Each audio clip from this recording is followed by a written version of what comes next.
welcome. Thank you all for coming. This is Let's Teach Claude Code Semantic Search with turbopuffer. My name is Kuba. I'm a deployed engineer here at turbopuffer. What we do is we are a serverless vector and full text search database built from first principles on top of object storage. I'll talk a little bit more what that means during the talk. So let's start off with the fact that Claude Code doesn't actually use semantic search. So we have a tweet from Boris, who's essentially the founding father of Claude Code. He talks a little bit about how maybe some of the earlier versions of Claude Code used some sort of local vector DB, but they decided for a variety of reasons to just not go forward with it. So let's start by clarifying a couple of terms that were mentioned in the previous tweet. These might be some terms you guys see on LinkedIn or X. Maybe some influencers kind of throw it out every once in a while, of RAG and agentic search. I just want to talk a little bit about the misconceptions and also like what we kind of believe it is. So when people talk about RAG, some people kind of just only think it means vector search.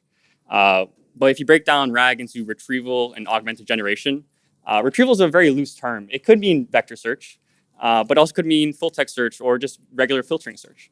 And then kind of the augmented generation is just passing to LLM, any LLM harness. This could be Claude Code, a cursor agent, OpenClaw running on your Mac Mini in your closet. It could be a lot of different things. And then when people talk about agentic search, a lot of people just assume automatically that it just means grepping through your file system multiple times.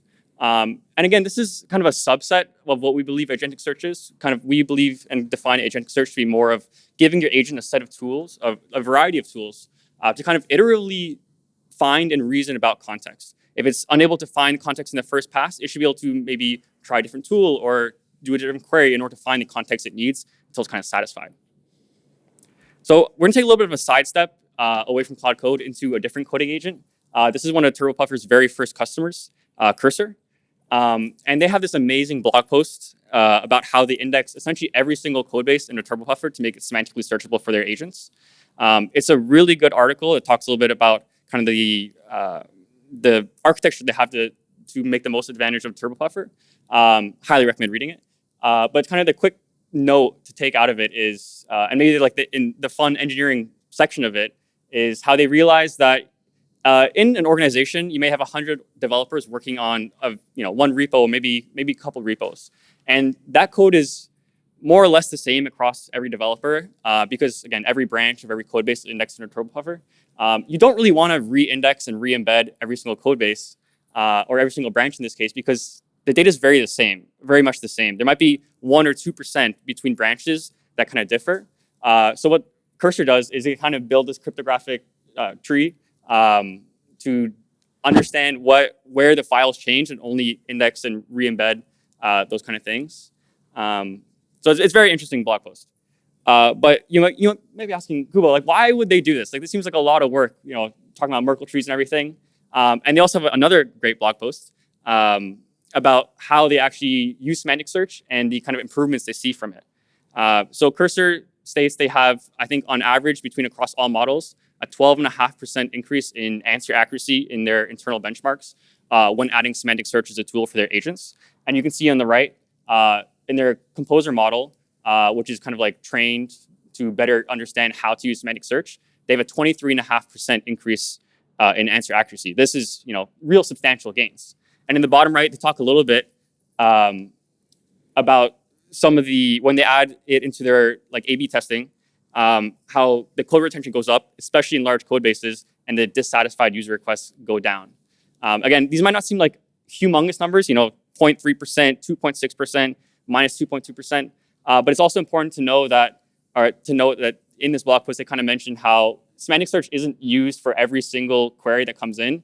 So out of 100 queries, there might only be like 5 that really benefit from semantic search. So these numbers are across all queries, so it kind of makes it seem a lot smaller than it is. So there's kind of this axiom we have, it's kind of principle at turbopuffer that we believe embeddings are cached compute. What does this mean exactly? It kind of helps to walk through 2 different examples, 2 different kind of trajectories of agents. One is kind of the per session discovery without any kind of embeddings or semantic search. And in this case, this kind of a more Claude Code type of trajectory, where the coding agent will grep through several files. It might read through several files and have to, iteratively go through a bunch of different things. And this happens every session of every agent across every task. Even if it's the same exact query, and maybe the exact same problem that you're giving to the agent, it has to kind of redo this every time. And this could lead to, in this case, 6,000 tokens isn't a lot, but people are running agents kind of exponentially now, where the number of agents are just I feel like I'm running like 10 different agents at the same time, so it kind of starts to add up with this kind of increase. Then we have kind of the more cursor style, where they index upfront and they're able to retrieve this understanding at runtime. What this means is, they pay an upfront cost of chunking, embedding, and indexing the code base, but you're able to kind of understand this meaning and get this meaning from the embedding models that the coding agent is then able to query once and kind of query very cheaply and very quickly, which also can save a lot of tokens. So back to Claude Code and kind of teaching it and giving it semantic search. So what we did, we built a very simple kind of CLI tool. What this does is just do some basic chunking, embedding using the Voyage's Code 2 models. This is kind of a basic understanding of what the CLI tool is. But the important part to note, and I think something really to harp on, is the idea of the chunking strategy. This is a really hard problem, I would say. And it's kind of the problem statement is trying to build meaning out of your code base. I would kind of describe the problem statement as, if you could take an engineer off the street that maybe is very good at what they do, with very little context of your company, would they be able to look at a certain chunk of your code base that you've parsed out, and would they be able to understand what that piece of code does, what it does, why it does it, and how it does it? This is a really hard problem.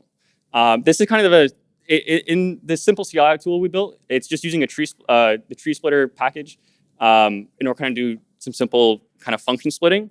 But there's a lot of interesting techniques people can apply to kind of get this better understanding from code chunks.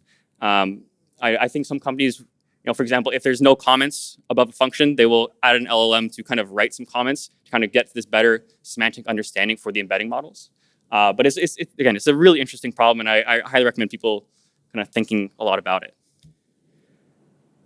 So again, we have this very simple CLI tool. You can see a very simple video of the query, how does Django handle password resets? And you can see it calls a tpuff search tool to kind of find the content. So again, a little proof of how it works. But something important to know is, just because it works, we need to understand if it works well or if it works not so great. And what I did is there's this public benchmark called Context Bench. It's this really good benchmark of essentially not really testing if a coding agent succeeds at a certain task or not. It's more testing if it found the relevant context during its process of trying to solve the coding task. This is kind of an interesting way of thinking about it. And essentially, the benchmark has some human annotated golden files and golden lines, which is essentially the context the agent needs or should have in order to solve the problem correctly. And in this benchmark, I just took a subset of it. I only did the 50 tasks, or some set of 50 tasks that don't really mention the files or functions by name, because you can imagine in a lot of these issues, it's essentially a set of GitHub issues. If you mention the file name directly, it's kind of useless to have semantic search. That's not really a good way of benchmarking this. And what it is benchmarked across 3 conditions. So baseline is raw Claude Code with kind of no changes. Then I had a windowed mode, which is any Claude Code with a max of 50 line reads at a time. And then semantic is the kind of same thing as windowed, as well as the kind of search tool. You may be asking, like, what's the point of adding this like 50 line max read at a time? This kind of seems a little weird. And it is. But it's also important to really get an understanding of the differences between the different methods, because it's really noisy if you read the entire file at once. It just adds a lot of data. It's really hard to know if it's able to find that specific set of context or if it's just kind of over-reading and reading a bunch at once. So while I was benchmarking, I found something interesting. And it was that Claude didn't really like to use new search tools. During the benchmark, it was essentially, I would add a Claude MD file explaining what the tool was, a general sense of when to use it. But during the first couple iterations, I found it would just never really use it. And this was interesting to me. I was like, it seems like this is an obviously better way for certain problems and certain searches. But Claude Code has this behavior where it just really wants to grep. It wants to grep everything. It wants to read everything. And it's really hard to get it out of this behavior. And even when I would, try to add like a hard system prompt to it, or really force a Claude MD file to be like, no, you should always use semantic search first, always do this, it would actually negatively impact the benchmark because, again, semantic search is not always the best tool for every query, and it was hard to strike a balance of when you should use what tool and for what. So we're going to talk a little bit more about the actual benchmarks numbers themselves. So this is the precision. Precision is essentially, did the coding agent only read the files it needed? So for example, if the coding agent read 20 files and 8 of them were the so-called golden files that it needs to solve the problem, then it hit 80% precision. As you can see in the graph, the precision for the baseline Claude Code is pretty low at 65%. And as you kind of add the windowed read, the windowed grep, and grep plus semantic, you kind of hit almost close to 90%. And the same thing with line precision and simple precision, you kind of see a steady increase as you kind of add this variety of tools. And again, baseline Claude Code really likes to read a lot of stuff. So it's, it kind of reads a lot of incorrect files in a sense, or maybe not incorrect, but it tries to understand stuff that doesn't really need to understand. And if you're kind of switch these percentages into a more like real world way of thinking, raw Claude Code is reading 1 in 3 files that are just irrelevant. It doesn't need to read them. This is, again, just a waste of tokens. And as you add windowed grep and kind of make it more selective, 1 in 5 reads is wasted. And then when you add semantic search plus kind of this windowed grep, now only 1 in 8 reads is kind of irrelevant context. So again, this is already some pretty good improvements and kind of pretty reasonable. Then we kind of benchmarked across recall. Again, what is recall in this sense? Recall in the file term is if the agent needed to find 10 files in order to complete its task, and it only found 5 of them, then it hits, again, 50% recall. By default, the numbers aren't actually amazing here. 50% for baseline Claude Code doesn't seem that great. And you might be asking, look, why? Baseline seems really like a lot better here. But something to note is, again, Claude Code loves to read a lot of things as much as it can. So if you kind of don't limit it, it will just try to find as much as it can. And as you kind of go into the line and simple recall, you can see that even though it may have read a lot of files, it didn't read a lot of the most important files. And that's why the recall for files versus line and simple is so drastically different. And then when we look at windowed grep and the windowed grep plus semantic search, the numbers seem very similar. In a way, it's, what is the point of adding semantic search if for simple recall, it drops 3%. This doesn't seem like it's that much better in a sense. And so I dug into a little more because this interested me. This doesn't seem right. But if we break the problems down into where kind of semantic search or adding semantic search 1 and then where just plain grep 1, there's already a drastic difference in performance across recall. And kind of what this tells us is that these certain tools are really, really good at certain types of tasks. And if the hard way in a sense is kind of tuning when to use what. So again, when semantic search 1 is when these tasks were really good or needed to find a lot of behavior adjacent files. So you can think modules that are similar in behavior, but maybe different names. And kind of, it maybe might be hard to grep over, but it's really, their semantic meaning in a sense is very, very similar. And then grep 1, when the agent needed to just essentially trace through imports or trace function names. And sometimes it would try to semantic search over that, but that's not really the best tool for the job here. And you can see that in the recall numbers where grep only forcing it to use grep was just much better. So in summary, semantic search did boost precision here, and grep and semantic search did find is kind of 2 different tools for finding 2 different sets of code.